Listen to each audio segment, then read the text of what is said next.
up, you guys? It's 3 Stacks. I'm super excited. I realized we hit 200 subscribers today. I want to give a huge shout out to you guys and say thank you. I appreciate you so much. And today I got a little treat for you. So I decided I have an extra playset of Scepter and Sovereignty, like I have too many of them. And I decided to splash it with my Darklords and see how it works. And it's extremely powerful, especially with the Superbia loop. So it's really strong, and it's just more draw power that the deck didn't even need. So now it's like literally more than half of my deck gives me advantage. Like really more than half of it. But without further ado, let's just hop right into this main deck. So we've got the best engine. It's just too powerful. It doesn't just break boards, but it's just essentially it's a +1. You draw 2 and then +1. It's just really powerful. It's just too strong. And the deck is able to draw so much that you see this engine very often. And it's crazy because you're actually able to special this off of Superbia. Like when you do your first Scepter combo, right? You have this. You use these. And then all you have left in your deck is 2 Scepters and a Sovereignty. And how you can abuse the combo again is to go Superbia, Special Scepter from Grave. And then you use this effect, Search. Then you normal summon Scepter, reveal this special. Then you can pop 2 cards and draw again. It's just crazy. And it's just extremely broken. And it's just wow. It makes the deck a lot more fun, and it's more draw power and more searching. Triple Ixal. Ixal is incredible. She's just way too broken. And then we've got a triple Superbia, because Superbia is the best Darklord. Then 3 Nastin, pretty standard on that end. 2 Douchebag, I like him a lot. He modulates your fairy count in your grave. Really helps, and because he's a level 6, you contribute Christia. I just like him a lot, because when you burn out of Ichels, you can get him back.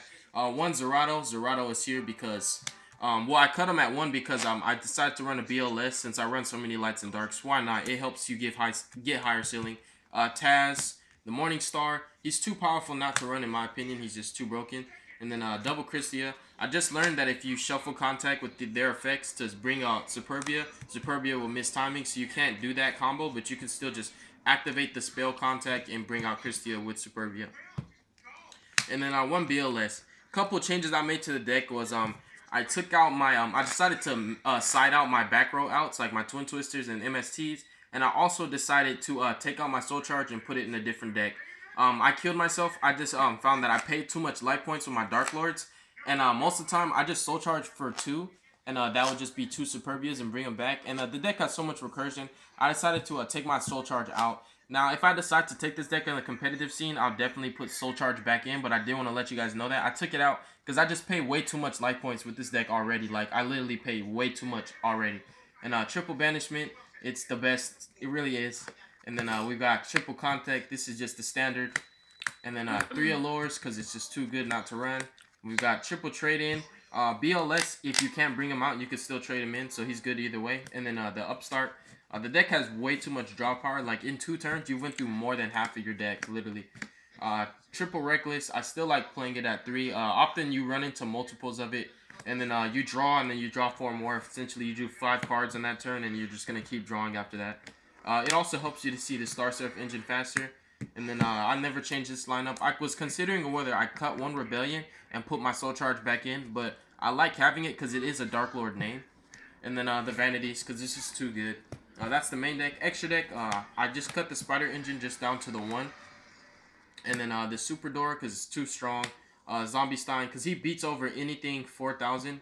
Like 4,000 beaters and below, he could just beat over them. He's mainly here as a beat stick, and he's a dark for the Spider combo. He does negate, also gives you more control. Lancelot negates Spider Engine. Felgrand to make your stuff invincible. Felgrand and Super Dora is an extremely potent board, because you can use both of them on each other, and then they're both unaffected by card effects, and it's really powerful. And then the Galaxy Engine, this just, by itself, this breaks boards. And so what you can do is go him, steal, go that, pop, and then go that, attack. Or you can leave that and then go boom, boom. And it's like, it's crazy because you just go boom, boom, boom, boom. And you're going ham, like you're about to win that game. Overextending, breaking boards, just such a powerful combo.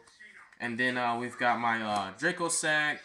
We've got Beatrice and her target. I explained in the last video, Beatrice is here to send stuff like Darklord, Banishment of the Darklords, Rebellion, and Enchantment. And then shuffle them back into the deck and use their effects. So Beatrice essentially gives you even more control. And if she dies, you bring out Virgil. And yes, you can bring out Virgil. And then we've got Hope Harbinger and then Star Seraph targets. I had to get a cheap Ouroboros because I have only 1. I thought I had 2. So the other one's in my Herald of Perfection. And he wins games. The format's all about spells. It's just really powerful. He doesn't run out in the gates, even though it's only once per turn. You can always do it until they kill him. So, yeah, that's it for now, guys. I really am enjoying this deck. I'm going to keep it how this is.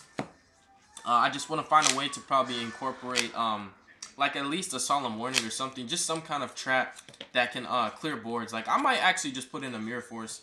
But as far as, like, the Soul Charge and Twin Twisters, I sided out the MSTs and Twin Twisters. And because this deck is geared for going first. And also the Soul Charge, it killed me. It actually killed me more than once. And that's why I kind of just took it out. Because I paid over 5,000 life points already just using Yugioh's effect to shuffle and return. And using Nastin to, you know, apply banishment and then return banishment to the deck. And it was just like, it wasn't working as good as I thought it was. I thought I could get away with the Soul Charge because I'm running Morningstar and he gains my life points back. But the Soul Charge ended up killing me. I only Soul Charged for 2, got out 2 Superbias, used Superbia, get out Zerato and Yugioh. And I ended up dying anyways. It was just crazy. It was really, really sad. So, I don't know. I might put Soul Charge back in, but I honestly took it out for a very good reason. And I'm not saying it's a bad card. It's just too much life points are being paid in the deck. So God bless you guys. Be safe. I really appreciate you a lot. I'm so hyped to be at 200 subscribers right now. Like, it's crazy. I know it's not a lot to a lot of people, but it means a lot to me because I'm starting from the bottom and I'm just slowly working myself up. So I appreciate you guys once again. Stay tuned for more. I'm going to keep at it. I do this for you. Peace.